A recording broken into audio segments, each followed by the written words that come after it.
돈이 되는 뉴스 시작합니다. 한국투자증권 이프렌드예요. 김민진 차장과 함께합니다. 안녕하세요, 차장님.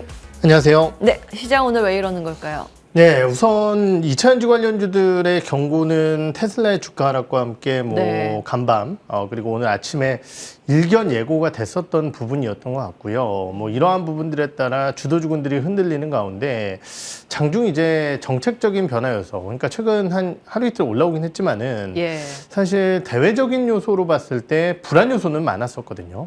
지금 잘 아시다시피 이제 오늘 방금 발표된 중국의 국가통계국 PMI 지표도 있고요.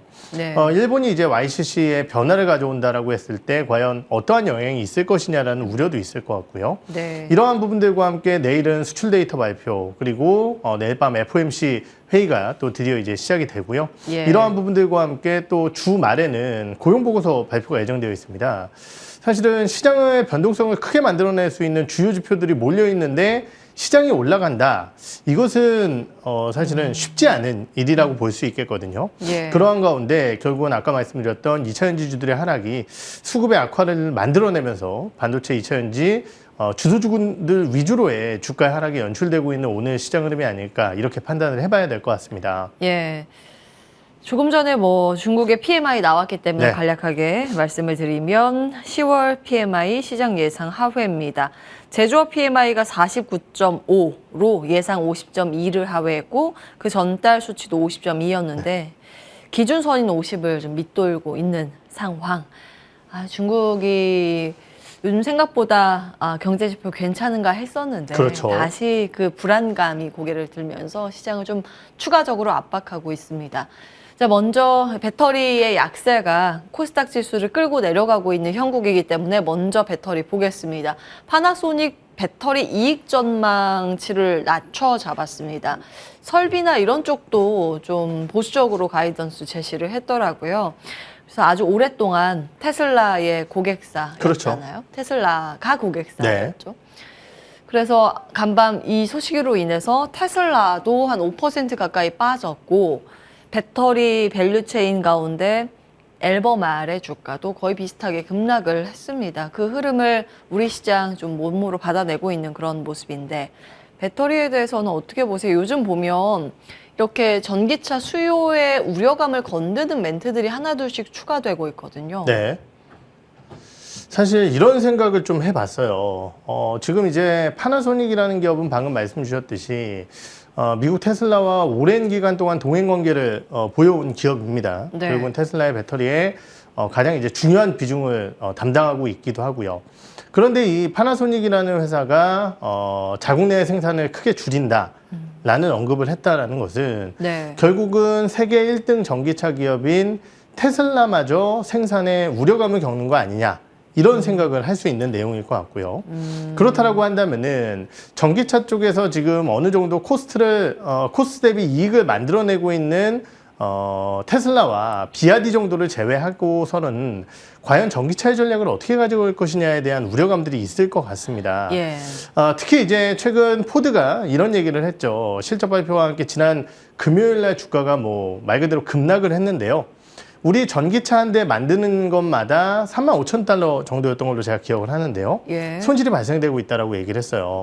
그러면은 과연 이제 기존의 레거시 업체들이 어떠한 전략을 펼칠 것이냐, 결국은 이제 내연기관과 전기차를 동행시킬 것이냐, 조금 더 확실한 코스트의 안정화가 나타나기 전까지는 내연기관 쪽을 발전시킬 것이냐라고 한다면은 미국 업체들 같은 경우는 아무래도 이번 UAM 파업과 함께 비용의 압박이 더욱더 거세질 것이기 때문에 내연기관 쪽으로의 집중도를 더욱더 강화시킬 가능성이 높다라고 판단이 들고요. 내연기관. 그렇다라고 한다면은 전기차 쪽의 전반적인 전방 수요의 압박과 함께 배터리 쪽의 우려감들이 커질 수 있는 현재의 구간이 아닐까라는 판단이 듭니다. 물론 이제 배터리 같은 경우는 그럼에도 불구하고 모델 수의 증가와 그리고 배터리의 수요 증가가 어느 정도 나타날 가능성은 높다라고 판단을 하고 있지만은 ASP가 하락하고 있는 현재 구간 쪽에서 강력한 모멘텀과 주가 반등을 가져가기는 현재로서는 쉽지 않은 상황이다라고 판단을 해야 될 것 같고요. 그렇다라고 한다면은 조금 더 명확한 지표의 반전이 나타나기 전까지는 그냥 쳐다만 보고 있자 이렇게 말씀을 드려야 될 것 같습니다. 지금 유튜브 채팅창에 라면 인생님께서 배터리 회사들은 어차피 몇 년치 수주가 있는 걸로 아는데 네. 테슬라 내렸다고 우리까지 하락하는 건 오버 아닌가요? 하셨네요.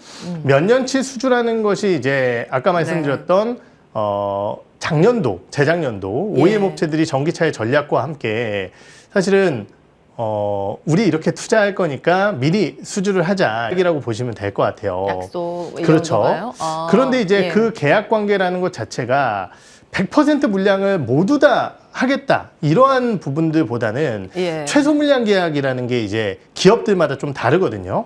그렇기 때문에 예. 만약에 이러한 전략적인 부분들이 변경된다라고 했을 때 우리가 예상했었던 2026년, 2030년까지 마디년도에 따라 계산했었던 그 물량 자체가 사실은 차가 안 만들어진다고 한다면은 줄어들 가능성도 배제할 수는 없다라는 거죠. 예전에 그 반도체 겨울 왔다라고 했을 때 막 오더컷 이슈 나왔었던 네. 거랑 비슷하게 갈 가능성도 있다는 거예요. 사실 이제 그거랑은 좀 다른 게 그래도 예. 이제 이러한 장기 공급 계약은 아까 말씀드렸듯이 이제 최소 물량 계약, 보장 계약이 있습니다. 보장 계약이. 근데 이제 말씀드렸듯이 그런 것들이 이제 회사마다 얼마인지 이런 것들을 확인시켜 주지는 않는 상황이기 때문에 어느 정도 물량에 대한 확보는 분명히 있다라고 보는 게 맞을 것 같아요. 예. 그런데 우리가 한번 눈여겨봐야 될 것은 뭐냐면요. 이번에 전반적인 양극재 업체들의 실적을 한번 살펴보면은 예. 제일 잘 나온 LG화학이 4.2% 정도의 영업이익률이 아마 나왔을 겁니다. 네. 그리고 다른 업체들 같은 경우는 보통 2에서 3% 정도의 영업이익률을 만들어냈거든요. 네. 그런데 리튬 가격에 대한 하락이라든지 이런 것들이 나타나면서 양극재 수출 단가가 더욱더 하락을 하게 된다라고 한다면은 아까 말씀드렸던 물량은 늘어날 가능성이 높다라고 언급을 드렸죠. 그런데 네. 그것이 아니라 가격의 하락이 나타나게 됐을 때 과연 고정비에 대한 커버라든지 아니면 신규 투자에 대한 비용이라든지 이런 것들을 과연 어떻게 가져갈 수 있을 것이냐 이러한 부분들도 고민이 되는 거고요.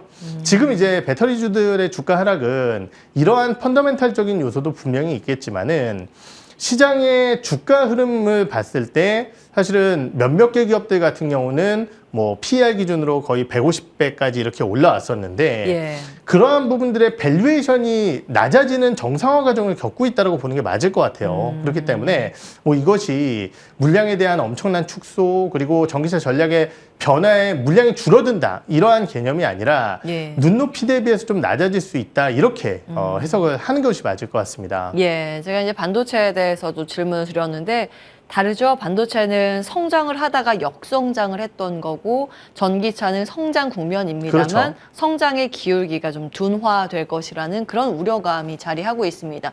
그것은 이후에 실적으로 또 증명을 시켜줘야 하는데 증명시켜주기까지 이제 기간 동안은 조정에 들어간 상황이고요. 그에 대해서는 어느 정도는 보수적인 스탠스는 예, 유지하는 게 좀 유리하다라는 관점에서 리스크 관리 차원에서 조언을 주고 계십니다. 전체적으로 2차 전지, 양극재, 뭐 소재 업체, 장비 다 같은 의견이세요? 지금 뭐 이러한 상황이다라고 한다면은 사실 예. 어느 한쪽 섹터가 좋다라고 말씀드리기는 어려울 것 같고 예. 실질적으로 오늘 주가 흐름을 살펴보게 되면은요 배터리, 뭐 양극재, 기타 소재 혹은 장비 업체들 대장주라고 할 수 있는 종목군들은 대부분 다 좀 부진한 주가 흐름을 보이고 있기 때문에 이러한 상황 속에서 뭐 오늘 하루 올랐다고 해서 이 종목이 좋다 이렇게 해석을 하기에는 어려운 부분이 있지 않을까 이렇게 생각을 하고 있습니다. 예, 여러분 이제 방송 보시면서 궁금한 점 있으시면 이렇게 계속 올려주시기 바라겠습니다. 녹여내면서 질문하겠습니다. 일단 이제 보수적인 관점이시고 그러면은 시장 아무래도 코스닥 지수를 요즘 전기차 ETF, 배터리 ETF라고 표현할 정도로 기여도가 높은 상황인데 시장 전체 압박 요인이라고 봐야 되는 걸까요? 그렇죠. 뭐 지금 냉정하게 얘기해서 이번 코스닥 상승률에 네. 상당 부분이 배터리 관련주들이 만들어냈다는 것을 부인할 수는 없는 사실일 것 같습니다. 물론 이제 로봇이나 의료 AI 기기 이런 것들이 있겠지만은 예. 시가총액 전반으로 봤을 때 배터리 관련주들의 상승이다라고 상승이 아니다라고 부인할 수는 없을 것 같고요. 네. 결국 그렇다라고 한다면은 지금 코스닥 시장의 하락은 2차 전지주들의 하락과 함께 나타나고 있다라고 보는 게 맞을 것 같습니다. 다만 이제 오늘 시장은요.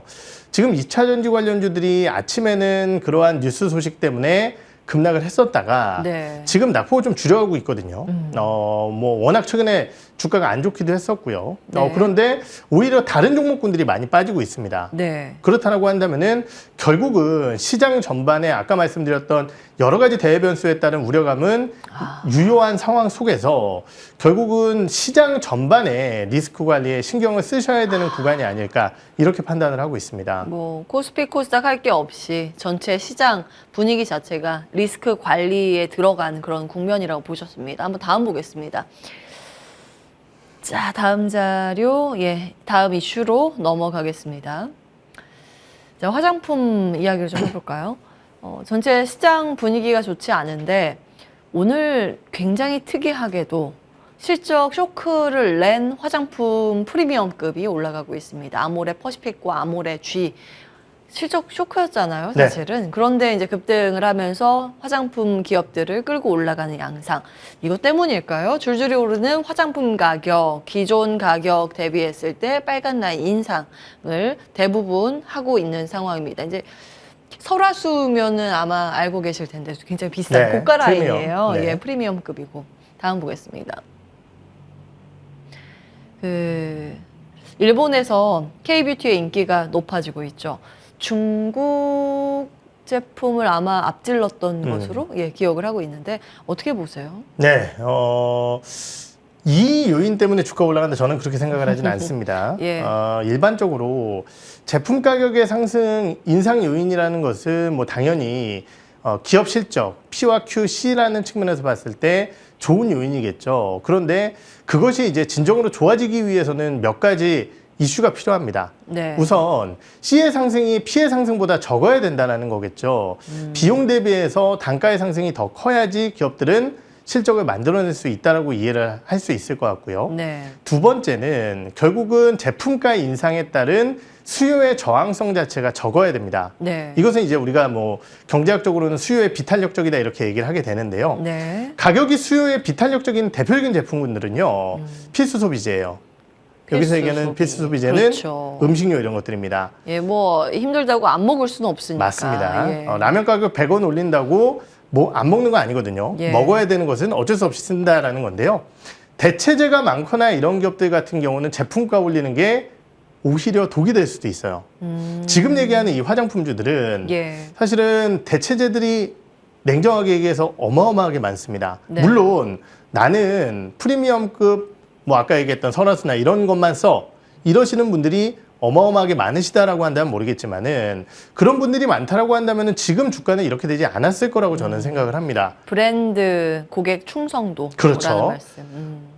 오히려 지금 잘 나가고 있는 제품군들은 아까 말씀 주셨던 이제 일본, 원래 일본 시장 같은 경우는 뭐 프랑스라든지 이런 기업들의 각축전인데요. 우리나라 기업들이 이제 이겨냈고요. 이러한 부분 쪽에 들어가는 주요 화장품 제품군들은 사실 이름 들어도 잘 모르는, 저는 이제 남자다 보니까 특히 중저가 라인업 이런 것들은 뭐 전혀 들어본 적이 없어서 낯선 이러한 제품군들이 선전을 하면서 좋은 흐름을 보이고 있고 이것은 국내 프리미엄 화장품들에게는 크게 도움은 안 되는 내용이라고 생각을 해요. 그런데 왜 오늘 아모레 퍼시픽이 어닝 쇼크에도 불구하고 주가가 올라갔느냐? 아모레 퍼시픽의 실적 공시 내용을 보시면은요. 공시 이제 두 줄 밑에 뉴스가 나와 있습니다. 코스알엑스 지분의 추가적인 매수 7천억가량 자금을 사용을 해서 매수를 하겠다라고 밝혔고 어떤 걸 매수한다고요? 코스알엑스라는 회사를 코스알엑스 이 회사를 이제 지분율 제가 정확히 기억이 안 나는데 아마 이제 이번 인수를 통해서 99% 가까이 이제 지분을 모두 다 인수를 하게 됐을 거예요. 자회사로 편입시킬 모양이군요. 그렇죠. 그런데 지금 아모레 퍼시픽이라는 회사가 이번 분기, 지난 분기 뭐 1년 봤을 때 과연 돈을 얼마나 벌 것이냐 이런 생각이 든다라는 거죠. 그런데 코스알엑스라는 기업은 올해 상반기에만 700억을 넘게 영업이익을 만들어낸 회사입니다. 그리고 코스알엑스는 자체적으로 굉장히 해외 쪽에서 강점을 가지고 있는 몇몇 개의 제품을 보유하고 있는 기업이다라는 거죠. 그러다 보니까 결국은 화장품 기업들이 이렇게 주가가 올라서기 위해서는 내 브랜드를 발전시키는 것도 있겠지만은 이러한 강소 브랜드 쪽에 인수를 통한 움직임을 가져가는 것도 하나의 방법이 아닐까 이렇게 판단을 해볼 수 있을 것 같고 오늘 주가는 아까 말씀드렸듯이 전혀 실적 때문은 아니다라고 저는 개인적으로 판단을 하고 있고요. 또 하나 이제 화장품 쪽에서 눈여겨 봐야 될 부분은 우리가 이제 브랜드 업체들이 굉장히 어려움을 겪고 있다는 것은 확인을 할 수 있는 내용이겠지만은 오히려 최근 시장의 흔들림 속에서도 굉장히 견고한 섹터는 ODM 섹터들입니다. 예. 결국 아까 말씀드렸듯이 이러한 OEM, ODM sek터가 강세 흐름을 보이고 있는 것은 대형 브랜드 업체뿐만이 아니라 해외 쪽에 진출을 하는 중소형 브랜드 업체들의 제품화와 그리고 이제 그런 것들을 만들어낼 수 있는 능력과 기술적인 부분들을 모두 가지고 있기 때문이라고 판단을 하고 있고요. 예. 우리나라 같은 경우는 코스맥스, 한국콜마, CNC 인터내셔널 그리고 코스메카 코리아 같은 4개의 이제 또 대형 ODM 업체들이 있기 때문에 예. 이런 기업들은 여전히 양호한 주가 흐름을 보이고 있다라고 이해를 해보시면 좋으실 것 같습니다. 그렇군요. 코스RX 사실 여성분들, 젊은 네. 층은 다 알고 계실 그렇죠. 텐데, 네. 지금 실적이 굉장히 많이 나오고, 일본에서 잘 팔리는 건 사실 색조 화장이고, 네. 코스RX는 그 세럼 같은 기초 화장품 라인이긴 한데, 뭐, 브랜드의 다각화 측면에서 주가에 반응이 있었다. 이 정도로 좀 정리를 해보면 될 것 같습니다. 근데 투자하기에는 매력도 측면에서 큰 점수를 주시지는 않는 것 같은데. 그렇죠. 이 예. 이슈로 브랜드 업체들을 투자한다? 저는 아니라고 판단하고 있습니다. 그럼 다음 넘어가겠습니다. 오늘 가장 중요한 일정 가운데 하나가 아마 BOJ 통화정책회의 결과 발표입니다. 일 겁니다. 12시에 예정이고요. 지금 계속 얘기하는 게 YCC 일드 커브 컨트롤을 조정할 것이라는 이야기. 그러니까 이거를 폭을 좀 확대해서 금리가 인상 효과를 조금 더 볼 수 있게끔 그렇게 변경을 할 것이다라는 게 일본 내에서 보도가 되고 있는 내용입니다. 어떤 영향이 있는 거예요? 예, 사실은 이 내용 자체가 예. 뭐 우리나라 시장에 큰 영향을 미칠까 이 부분에 대한 고민은 좀 필요할 것 같습니다. 예. 우리가 이제 좋게 생각한다면은요, YCC가 올라가게 된다라고 한다면은 일본의 금리가 추가적으로 이제 시장 금리가 올라갈 수 있는 환경이 되고요. 예. 그렇다라고 한다면은 첫 번째 생각할 수 있는 부분은 엔화의 강세를 생각할 수 있겠죠. 그렇죠. 엔화의 강세가 나타나게 된다라고 한다면은 상대적인 통화라고 할 수 있는 달러화의 약세, 이에 따른 뭐 글로벌 시장에 대한 긍정적인 요소들을 기대할 수 있겠고요. 예. 두 번째는 이제 아무래도 일본과 수출 경합도가 높은 기업들 같은 경우는 엔화 강세는 긍정적인 요인입니다. 그렇죠. 그래서 이러한 가격 부분들은 메리트가. 예. 그렇죠. 생각할 수 있을 것 같습니다. 네. 글로벌 자금 흐름 쪽으로 살펴봤을 때는 일본의 금리가 올라간다라고 했을 때 안전자산이라고 할 수 있는 일본 채권의 수요는 더욱더 늘어날 가능성이 있고요. 예. 반대로 일본 채권에 투자를 하고 있는 투자자들은 돈을 빼서 해외 쪽으로 빠져나가게 될 겁니다. 그게 바로 엔캐리 청산이죠. 그렇죠. 예. 그래서 이러한 것들을 사실 모든 것들을 수치화해서 이게 좋다 나쁘다 판단을 하기에는 예. 좀 어려운 부분이 있을 것 같고요. 다만 이제 우리가 생각해 봐야 될 부분은 이러한 내용들은 지금 시장에서 충분히 공감대와 인지를 하고 예고를 예. 하고 있었던 상황이었기 때문에 뭐 조금 더 이 내용을 가지고 아까 말씀드렸던 달러화의 방향이나 아니면은 글로벌 자금의 동향 이런 것들을 파악을 해봐야 되지 않을까 이렇게 판단을 하고 있습니다. 네, 지금 여기 나와 있는 화면이 오늘 아침에 개장 전에 당잠사에서 준비를 했다가 시간상 좀 잘린 내용인데 잘 말씀을 주셨어요. 긍정적인 부분도 있고 이제 달러의 약세 측면에서 부정적인 시각, 유동성 축소. 엔캐리 자금으로 들어왔었던 돈이 빠져나가면서 다른 쪽으로 들어갔었던 이제 국가에서도 돈이 이제 빠져나가는 그런 현상이 엔캐리 청산인데 뭐 양측면 다 있겠습니다만 혹시 YCC 수정이 발표가 되고 우리 시장이 흔들린다면 이게 어느 정도는 알고 있었다는 재료라고 해석을 해주셨잖아요. 네. 흔들릴 때 그러면 시장 매수의 기회라고 볼 수 있을까요? 뭐 많이 말씀을 드렸지만은 이번 주는 금요일까지 빡빡한 일정들이 놓여져 예. 있는 상황입니다. 뭐 이 내용만 가지고 시장이 흔들린다라고 해서 매수적인 관점으로 바라보기보다는 뭐 불확실성을 싫어하는 회피하고자 하는 투자자라고 한다면은 이번 주 이벤트들을 다 소화하고 대응 전략을 수립하자라는 말씀을 드리고 싶습니다. 아직은 아니다. FOMC도 보고 고용 데이터도 보고 확인하고 돌다리도 두드려보고 건너자 이런 내용으로 마무리하겠습니다. 한국투자증권 이프랜드 에어 김민진 차장과 함께했습니다. 고맙습니다. 네.